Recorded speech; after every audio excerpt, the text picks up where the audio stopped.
বিসমিল্লাহির রহমানির রহিম وإذا بشر أحدهم بالأنثى ظل وجهه مسودا وهو كظيم وقال الله تعالى في موضع آخر ولا تقتلوا أولادكم خشية إملاق نحن نرزقهم وإياكم إن قتلهم كان خطأ كبيرا وقال النبي صلى الله عليه وسلم من عال جاريتين حتى تبلغ جاء يوم القيامة ألا وهو حكذ وضم أصابعه وقال النبي صلى الله عليه وسلم من عال جاريتين حتى تبلغ جاء يوم القيامة ألا وهو حكذا وضم أصابعه وقال النبي صلى الله عليه وسلم في موضع آخر من كان له ثلاث بنات يربهن ويكفهن ويرحمهن فقد وجبت له الجنة البتة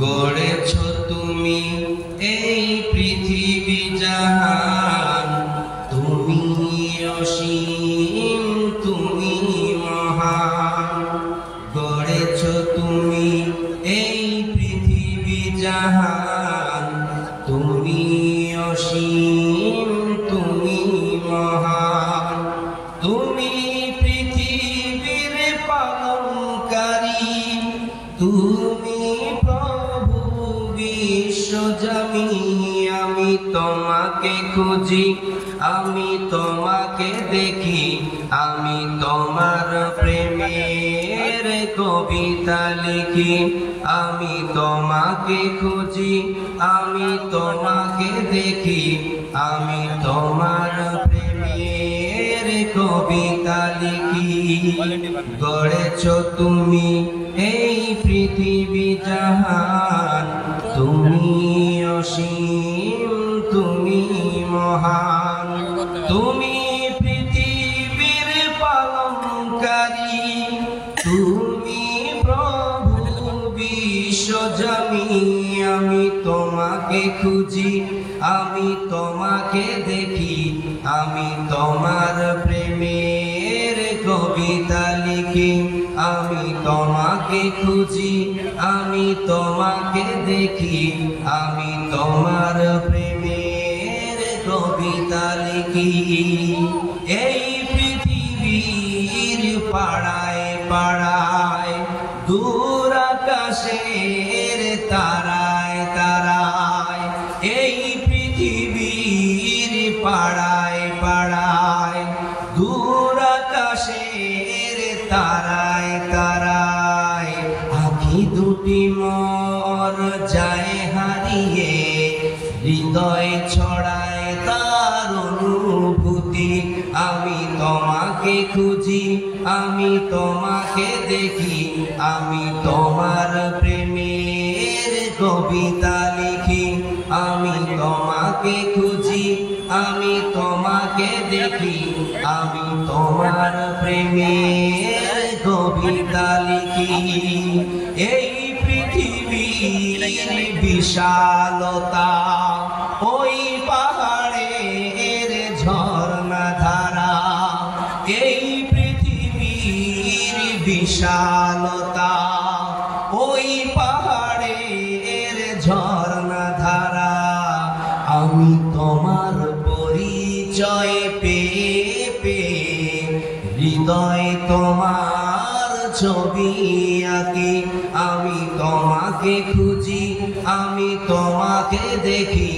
আমি তোমার প্রেমের কবিতা লিখি আমি তোমাকে খুঁজি আমি তোমাকে দেখি আমি তোমার প্রেমের কবিতা লিখি গড়েছ তুমি এই পৃথিবী জাহান তুমি অসীম তুমি মহান তুমি পৃথিবীর পালনকারী তুমি প্রভু বিশ্বজনী আমি তোমাকে খুঁজি আমি তোমাকে দেখি আমি তোমার প্রেমের কবিতা লিখি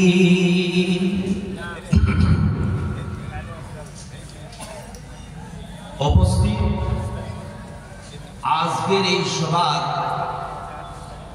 জনগণ কর্তৃক নির্বাচিত যোগ্যতম সভাপতি তৎসঙ্গে উপস্থিত রয়েছেন স্টেজে অন্যান্য আলামায়ে আমার সামনে বসে থাকা ইসলাম প্রেমী আমার তরুণ যুবক ভাইয়েরা আমার বাপজিরা পর্দার অন্তরালে পর্দা নসীরা আমার মা ও বোনেরা আপনাদের সকলকেই আমার অন্তরের অন্তরস্থল থেকে আমার হৃদয়ের গহীন থেকে ইসলামিক সম্ভাষণে জানাই আসসালামু আলাইকুম ওয়া রাহমাতুল্লাহি ওয়া বারাকাতুহু। ওয়া আলাইকুম আসসালাম ওয়া রাহমাতুল্লাহি ওয়া বারাকাতুহু। আপনাদের সকলের উপরে আল্লাহর শান্তি আল্লাহর রহমত আল্লাহর বরকত একত্রিতভাবে বর্ষিত হোক সকলে বলুন আমিন। সর্বাগ্রে সর্বপ্রথমেই সেই মহান মহিয়ান আল্লাহ তাবারক ওয়া তাআলার প্রশংসা জিনার আদেশে জিনার ইচ্ছায় আজ আমরা এই পূর্ণিয়া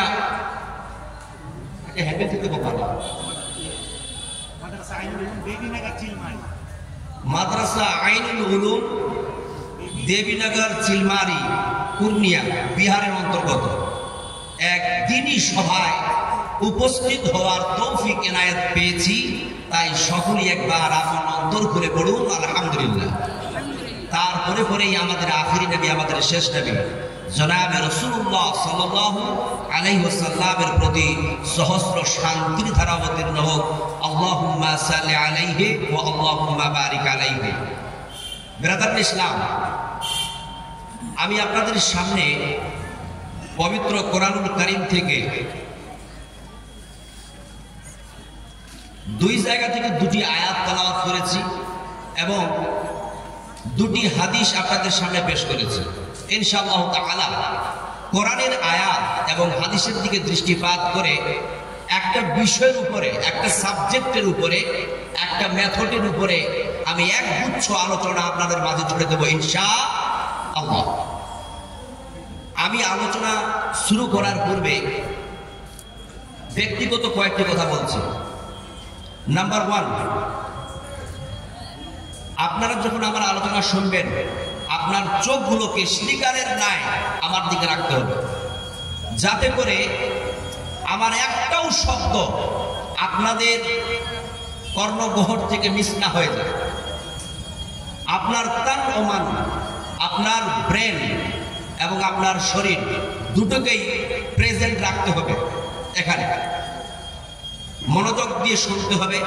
যারা পিছনে বসে আছেন আপনারা সামনের চেয়ারগুলো ফাঁকা চলে আসবেন, কারণ এই ফাঁকা চেয়ারগুলোতে শয়তান বসবে আর আপনাদেরকে ডিস্টার্ব করবে, আপনাদের ব্রেন ডাইভার্ট করবে, আপনাদের মনোযোগকে নষ্ট করবে। প্লিজ আমি আপনাদের সন্তানের মতো অনুরোধ করে বলছি, I am requested all of them, আমি প্রত্যেকটা ব্যক্তিকে অনুরোধ করতেছি, ভাই অনুরোধ করলাম, আদেশ করি নাই। কি ব্যাপার বুঝতে পারলেন না আপনারা? এই যে সামনের যে চেয়ারগুলো ফাঁকা আছে এগুলো পূর্ণ করুন না, একটু উঠে যান না ভাই, একটু আগিয়ে আসেন না, আগিয়ে আসুন, সামনের চেয়ারগুলো ফাঁকা আছে, বসে যান। আমি মাইকম্যানকে বলবো আপনি আলোচনা চলাকালীন ডিস্টার্ব করবেন না, সাউন্ড সিস্টেমকে নিট এন্ড ক্লিন রাখুন, sound system neat and clean থাকবে, আওয়াজটা চিকন হবে যেন মোটা না হয়ে যায়, ঠিক আছে? অনেক রাত হয়ে গেছে।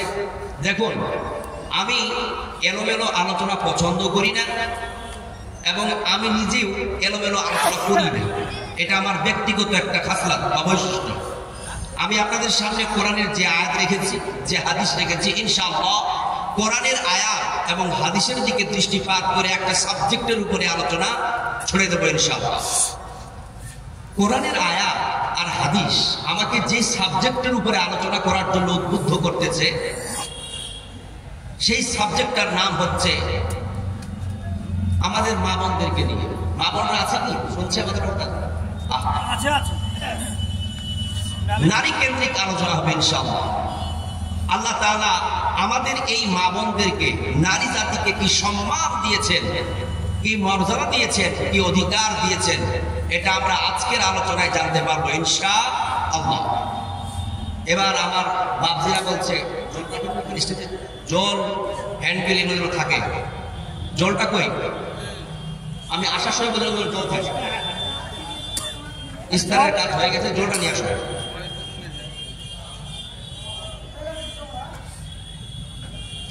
নারী জাতিকে আল্লাহ তাআলা কি সম্মান দিয়েছেন, কি মর্যাদা দিয়েছেন, কি অধিকার দিয়েছেন, এটা আমরা আজকে জানতে পারব। এখন আমার বাপজিরা বলছে, তরুণ যুবকেরা বলছে, যখন মেয়েদেরকে নিয়ে আলোচনা হবে তাহলে আমরা বসে থেকে করবোটা কি, তাই না? কিন্তু এটা ভুল ধারণা। আমাদের প্রত্যেকের ঘরে মা বোন আছে কিনা বলুন? আমাদের প্রত্যেকের ঘরে মা বোন আছে না? তাহলে আমাদের প্রত্যেকের ঘরে যখন মা বোন আছে, তাহলে আল্লাহ তাআলা আমাদের মা বোনদের কি সম্মান দিয়েছেন, কি মর্যাদা দিয়েছেন, কি অধিকার দিয়েছেন, এটা আমাদের জানা লাগবে না? লাগবে কি লাগবে না? অবশ্যই জানা লাগবে। সুতরাং আমার পুরুষ ভাইয়েরা, আপনারাও মনোযোগ দিয়ে শুনবেন, এবং মা ও বোনেরা যারা আপনারা পর্দার আড়াল থেকে দেখছেন বা শুনছেন, আপনারাও মনোযোগ দিয়ে শুনবেন। আজকে আপনি জানতে পারবেন আল্লাহ তাআলা আপনাকে কি সম্মান দিয়েছেন, কি মর্যাদা দিয়েছেন, কি অধিকার দিয়েছেন। এত সমস্ত কিছু জানার পরেও যাতে করে আমাদের মা বোনেরা, নারী জাতিরা তাদের সম্মান আর তাদের মর্যাদাটাকে কখনো অক্ষুণ্ণ না করে, বিলীন না করে দেয়, নষ্ট না করে দেয়, এটাই তো উদ্দেশ্য, এটাই তো মাকসাদ। চলো, এই নারী জাতিকে প্রধানত 3 ভাগে বিভক্ত করা যায়। কয় ভাগে বললাম? 3 ভাগে। Number 1, she is born and daughter, যখন নারী জন্ম নেয় তখন কন্যা। Number 2, after marriage she becomes wife, যখন নারীর বিয়ে হয়ে যায় তখন হয়ে যায় কি? স্ত্রী। Number 3, after giving birth to children she becomes mother, সন্তান সন্ততি জন্ম দেওয়ার পর সে হয়ে যায় মা। সুবহানাল্লাহ বলবেন না? তাহলে আমরা কি জানতে পারলাম? নারী জাতির 3টা রূপ। নারী প্রথমে কন্যা, তারপরে স্ত্রী, তারপরে মা। সুবহানাল্লাহ। নারীর এই 3 রূপের উপরে কম্বাইন্ড ভাবে আল্লাহ তাআলা, আল্লাহ রাসূল কি বলেছেন শুনুন।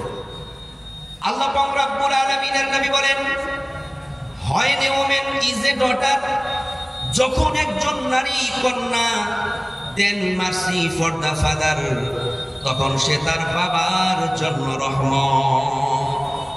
and when a woman is a wife, যখন একজন নারী স্ত্রী, then blessing for the husband, তখন সে তার স্বামীর জন্য বরকত। and when a woman is a mother, যখন একজন নারী মা, then paradise for the children, তখন সে তার সন্তান সন্ততির জন্য জান্নাত। সুবহানাল্লাহ।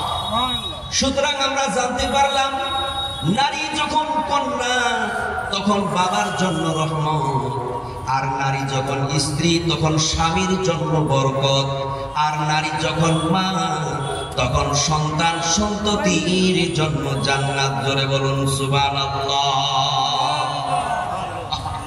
এই হাদিস থেকেই তো নারী জাতির কত সম্মান, নারী জাতির কত মর্যাদা, সব বিষয়গুলো সুস্পষ্ট হয়ে যাচ্ছে, ক্লিয়ার হয়ে যাচ্ছে, তাই না আমার মুসলমান ভাইয়েরা?